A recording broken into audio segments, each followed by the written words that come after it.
Il-proġett tal-flyovers tal-Marsa spiċċa taħt il-lendi tal-investigaturi Ewropej wara evidenza li seta' kien hemm il-possibilità ta' korruzzjoni fil-kuntratt ta' 40 miljun euro.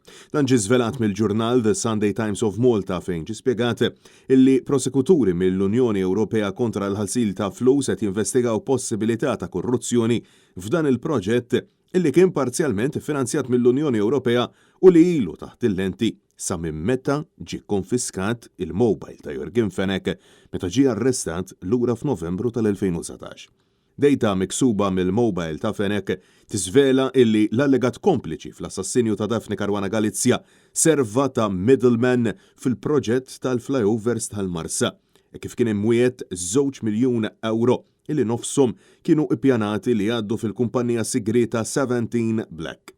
L-istess kumpanija illi skont dak żvelat mill-Panama Papers kienet se tintuża biex jgħaddu pagamenti għand Keith Chambry u l-eks deputat mexxej laburista Konrad Mizzi.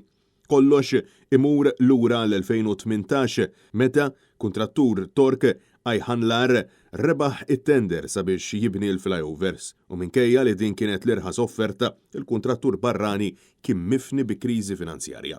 Sorsi qrib il-Korp tal-Pulizija spjegaw illi f'dawn it-3 snin kemm ilu miftuħ il-każ brabta ma' Jürgen Fenech spjegaw illi l-investigaturi għamlu ftit li xejn minkejja s-suspetti kollha illi r-rabta ta' Fenech mal-kurituri ta' Kastilja setet kienet dik illi waslet biex Ajhanlar rebaħ il-kuntratt.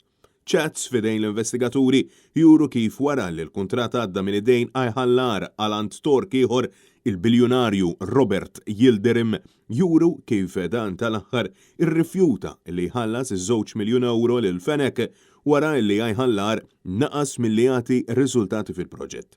Skont it-Times f'mument minnhom dan il-każ ingħalaq u ftit wara reġa' nfetaħ. Apparti minn hekk l-istess ġurnalet jgħid illi l-Pulizija Maltija sissa rrifjutat li tgħaddi lill-investigaturi Ewropej evidenza brabta mal-każ. It-Times staqsiet lill-korp għaliex mhux qed jikkopera mal-prosekuturi bil-kelliema jirrifjutaw li jwieġbu dwar din l-investigazzjoni. Fil-waqt illi l-avukati ta' Jürgen Fenech ċaħdu dawn l-allegazzjonijiet.